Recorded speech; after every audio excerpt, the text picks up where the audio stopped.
आज की कहानी का शीर्षक है एक छोटे शौक ने जीवन ही बदल डाला। ममता एक सेठ जी के घर काम करती थी। खाना पकाना, बर्तन धोना, झाड़ू लगाना, सब काम वह अकेली करती थी। ममता को एक 12 साल की बेटी थी। उसका नाम राधा था। राधा के पिताजी का देहांत कुछ साल पहले ही हुआ था। तब से घर की और राधा की जिम्मेदारी ममता पर ही आई थी। राधा बहुत समझदार लड़की थी। वह काम में भी होशियार थी। वह स्कूल जाती थी और घर के काम में भी अपने माँ को मदद करती थी। राधा को अपने हाथों में मेहंदी लगाने का बहुत शौक था।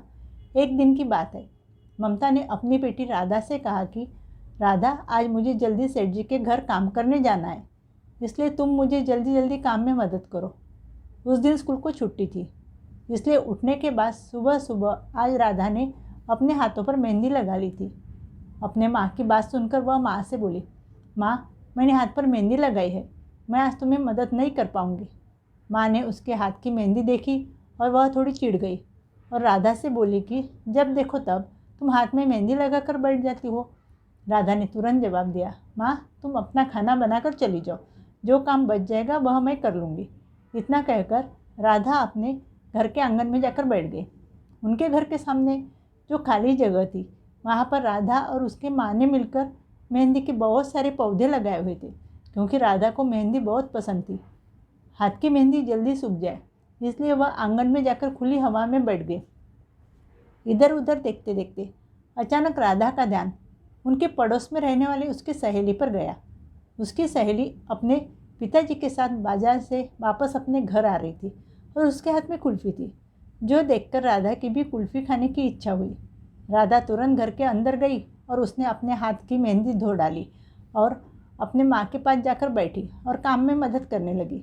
उसने मन ही मन सोचा था कि आज मैं भी अपने माँ से कुल्फ़ी के लिए पैसे मांगूंगी। माँ ने राधा से मेहंदी मिटाने का कारण पूछा, लेकिन वह कुछ न बोली। ममता अपना घर का काम निपटाकर जल्दी जल्दी सेठ जी के घर काम करने निकल गई। माँ जाने के बाद राधा बहुत उदास हो गई थी। आज उसे उसके पिताजी की बहुत याद आ रही थी। वह मन ही मन सोच रही थी कि काश मेरे पिताजी होते तो मैं उनके साथ में छुट्टी के दिन बाजार जाती थी और मुझे जो जो चाहिए वह सब जिद करके उनसे मांग लेती थी। शाम के वक्त वह आंगन में बैठकर अपने माँ का इंतज़ार कर रही थी। वह जब भी उदास रहती थी तो मेहंदी के पौधों के पास जाकर बैठ जाती थी। आज भी उसने वैसा ही किया। उसने जाकर पौधों को पानी दिया, कुछ देर वहाँ की सफाई की और बैठ गई। कुछ ही देर में उसकी माँ काम करके घर लौटी। माँ आने के बाद उसने हिम्मत जुटाई और माँ से कहा, माँ, क्या आज हम बाज़ार जाकर कुल्फ़ी लेकर आ सकते हैं? माँ ने तुरंत जवाब दिया, नहीं बेटा, अभी तो स्कूल की फ़ीस भरना बाकी है, अगले महीने में मैं तुम्हें ज़रूर लेकर चलूँगी। दूसरे दिन सुबह उठने के बाद आज ममता की तबीयत कुछ ठीक नहीं लग रही थी। उसने राधा की मदद लेकर खाना बना लिया, लेकिन आज उसे सेठ जी के घर जाना मुश्किल लग रहा था। राधा ने माँ से कहा, आज के दिन तुम आराम करो, मैं जाकर आज काम करके आती हूँ। और थोड़ी ही देर बाद राधा सेठ जी के घर काम करने चली गई। वहाँ जाकर उसने मालकिन से कहा कि मेरे माँ की तबीयत आज ठीक नहीं है, इसलिए वह आज के दिन नहीं आएगी, कल से काम पर आ जाएगी। आज मैं आपके घर का सारा काम कर देती हूँ। घर के आंगन में रखे उसने बर्तन मांज दिए। जब वह बाहर से बर्तन मांजकर घर के अंदर ला रही थी, तब उसका ध्यान मालकिन की तरफ गया। मालकिन बहुत गुस्से में थी और किसी के साथ फ़ोन पर बात कर रही थी। फ़ोन रखने के बाद फिर उसने मालकिन से धीरे से उनके गुस्से का कारण पूछा। तब मालकिन ने राधा से कहा कि 2 दिन बाद हमारी शादी को 50 साल पूरे हो रहे हैं, इसलिए घर में एक छोटा सा प्रोग्राम रखा है, जिसके लिए मेरे सब रिश्तेदार आएंगे और मेरी कुछ सहेलियाँ भी आएंगी। उस दिन मेरे सब रिश्तेदार और सहेली उनको मेहंदी लगाने के लिए मैंने एक लड़की को ऑर्डर दिया था, लेकिन उसने ऐन वक्त पर इनकार कर दिया। 2 दिन में कोई अच्छी लड़की मिलना मुश्किल है।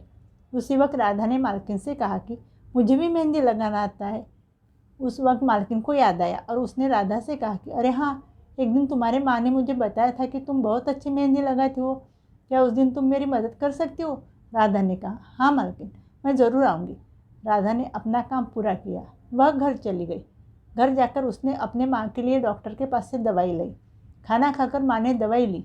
दूसरे दिन जब ममता उठी तब उसे अपनी तबीयत आज थोड़ी ठीक लग रही थी। राधा के बहुत मना करने पर भी ममता उस दिन काम पर चली गई, क्योंकि वह जानती थी कि मालकिन को आज उसकी बहुत ज़रूरत है। माँ काम पर निकल जाने के बाद राधा ने मेहंदी के पत्ते तोड़े और उसकी पेस्ट बनाई। दूसरे दिन राधा मेहंदी लेकर मालकिन के घर पहुंच गई। मालकिन ने राधा की अपनी सहेलियों से पहचान करा दी। राधा को देखकर एक सहेली ने कहा कि इतनी छोटी लड़की क्या मेहंदी बनाएंगी। तभी मालकिन ने अपनी सहेली को समझाया कि राधा मेहंदी बहुत अच्छी लगाती है। सहेली बोल पड़ी, मैं तो पार्लर जाकर मेहंदी लगा कर आऊँगी, इस लड़की के हाथ से मैं मेहंदी नहीं लगाऊंगी। मालकिन की सहेली वहाँ से पार्लर के लिए निकल गई।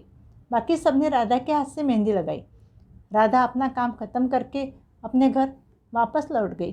दूसरे दिन राधा अपने माँ के साथ जब मालकिन के घर पहुँची तब सबने उसकी बहुत तारीफ़ की, क्योंकि राधा ने बनाई हुई मेहंदी बहुत पसंद आई थी। मालकिन की जो सहेली पार्लर में मेहंदी लगाने के लिए गई थी, उसके हाथ पर छोटे छोटे फोड़े आए हुए थे। उसे बहुत बुरा लग रहा था। उसने बिना सोचे समझे राधा को इतना बुरा भला कहा था। बाकी लोग अपनी मेहंदी देखकर बहुत खुश थे। मालकिन ने ममता से कहा कि कल से तुम राधा को झाड़ू पोछा का काम मत करवाते जाओ। मेरी एक सहेली का ब्यूटी पार्लर है, वहाँ पर मेहंदी लगाने का काम राधा को वह दे रही है। इसके अलावा वह पार्लर के दूसरे काम भी सीख जाएगी। राधा का शौक भी पूरा होगा और उसे पैसा भी भरपूर मिलेगा। कुछ दिनों बाद राधा ने पार्लर जाना शुरू किया। अब लोगों के हाथों पर मेहंदी लगाने का उसका शौक भी पूरा हो रहा था और उसे भरपूर पैसे भी मिलने लगे थे। अब उन दोनों के दिन पहले से बहुत ज़्यादा बदल चुके थे। दोनों बहुत खुश थी। अगर आपको आज की कहानी पसंद आई है तो प्लीज़ लाइक कीजिए, शेयर कीजिए और चैनल को सब्सक्राइब कीजिए। Thank you.